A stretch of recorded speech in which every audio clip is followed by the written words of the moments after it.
Dear Patriots, before the news starts, please subscribe to our patriotic channel by clicking the subscribe button.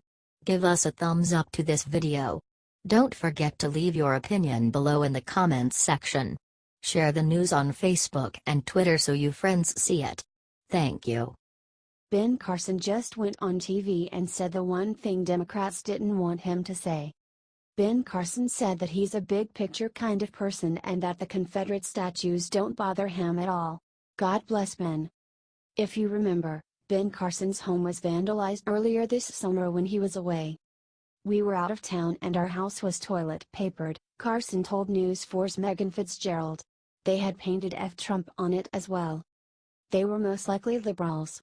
Share this everywhere if you are so glad that Ben Carson takes as much crap as he does. He is a frickin' hero.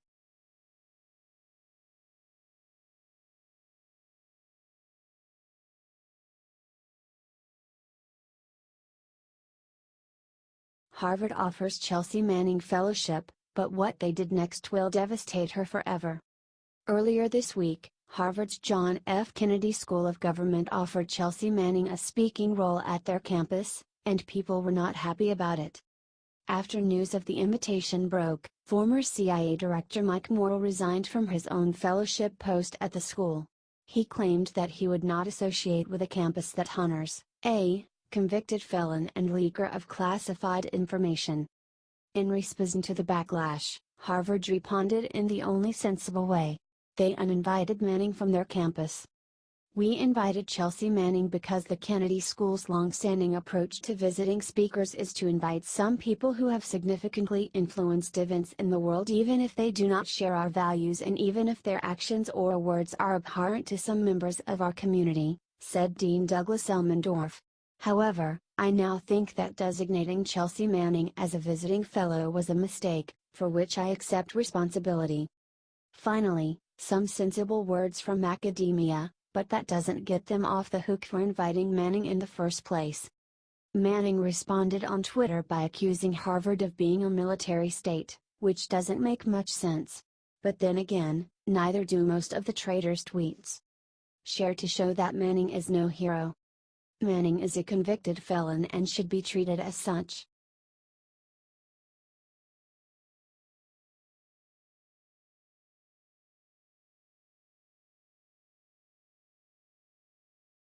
What this Republican secretary just found in Oregon means Trump was right.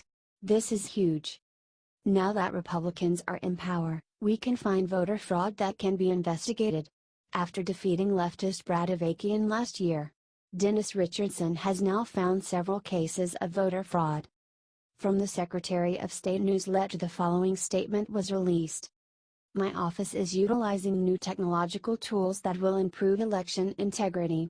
Through complex data matching techniques, the Elections Division identified 46 voters in the November 8, 2016 election who appear to have cast ballots in both Oregon and another state. Also identified were ballots submitted under the names of 6 deceased Oregon voters and 2 registered Oregon voters who each cast 2 ballots in Oregon. Although there is no evidence that these fraudulent ballots impacted the outcome of any contest, no level of voter fraud is acceptable.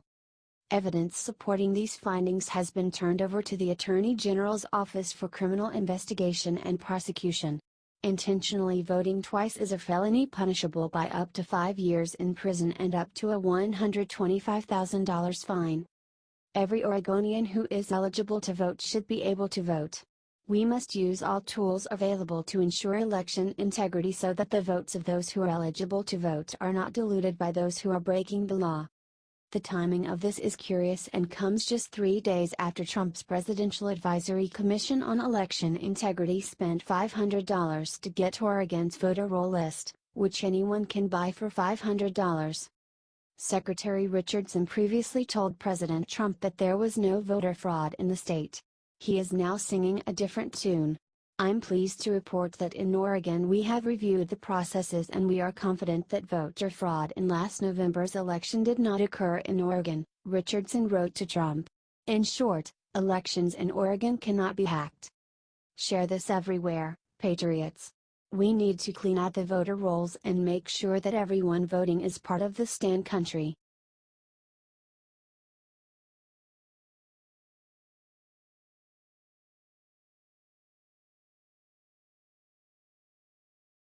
The minute this black Trump supporter said 2 words on CNN, they cut the feed. Black Trump supporter Diane Johnson attended the mother of all rallies in Washington, D.C. on Saturday.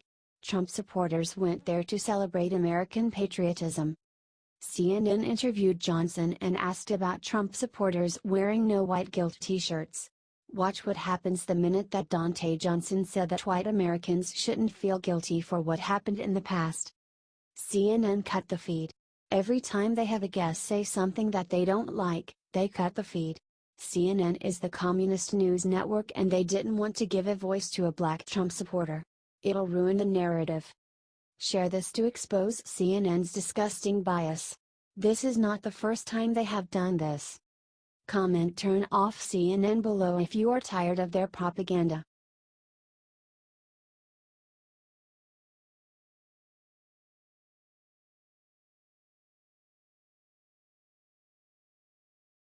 No more visas.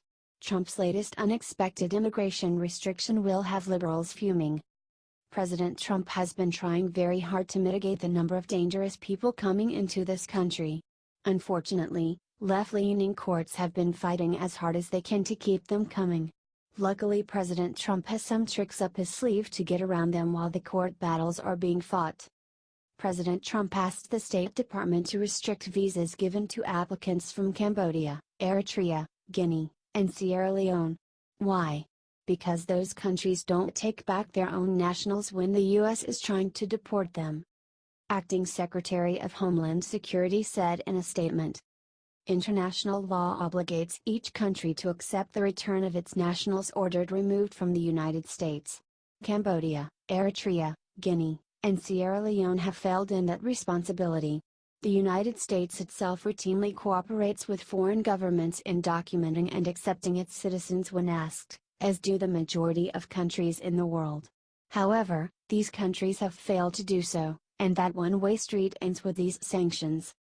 U.S. Immigration and Customs Enforcement Acting Director Thomas Homan backed her up, saying, American citizens have been harmed because foreign governments refuse to take back their citizens. These sanctions will ensure that the problem these countries pose will get no worse as ICE continues its work to remove dangerous criminals from the United States. Secretary of State Rex Tillerson has asked U.S. consular offices in those countries to restrict certain visas, with different restrictions for each country, mostly temporary B visas for tourists. Tillerson also warned that if those countries continue to violate international law, restrictions will become more severe. That's how it's done, folks. I have no idea why this wasn't done earlier by another president, but I'm glad we have someone in the White House ready to stick up for we the people. Share it out if you agree. HT Washington Examiner.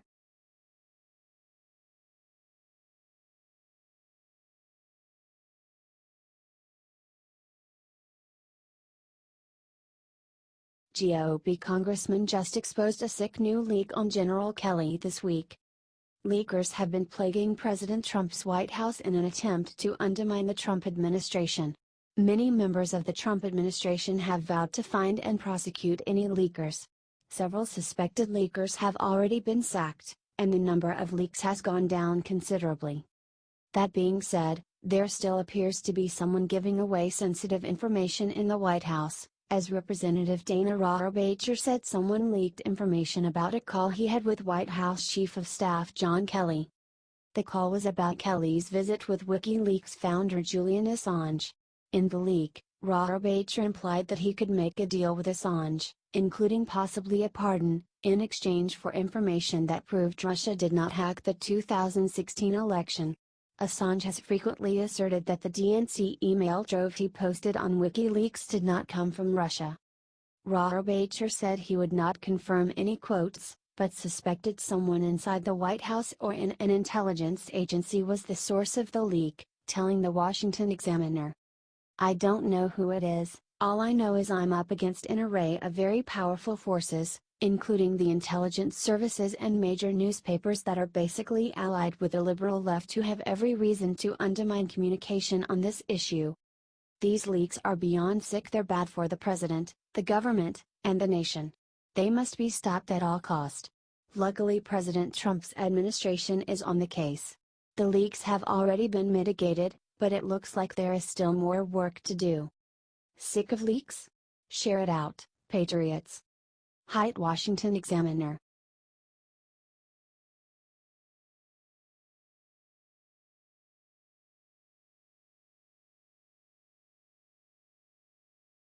Nobody noticed the nuclear surprise Trump had hidden for North Korea in yesterday's speech. Some people in the mainstream media may think that President Donald Trump is a bit too hard on North Korea. Trump doesn't care one bit about their opinion, though, and yesterday he made it very clear. During his speech celebrating the 70th anniversary of the Air Force, Trump talked about our dominance in the sky, all while standing in front of a very clear message. He was standing in front of a nuclear-capable B-2 stealth bomber. Not only that, but he also warned all of our enemies that if they hear our Air Force, it means that the day of reckoning is upon them. That should scare the crap out of old Kim Jong-un.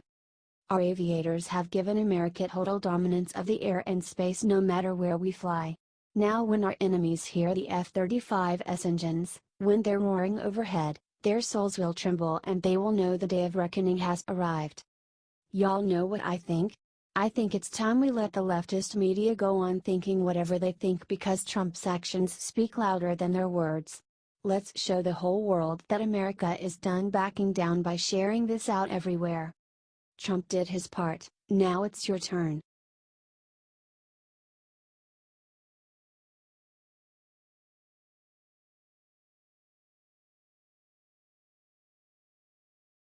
Chuck Schumer just caught on tape saying something unthinkable about Trump. Chuck Schumer had no clue when he was in the Senate yesterday that he had left his recording microphone on. Whoops. Worse for him, he dropped a doozy about President Trump that has everyone talking.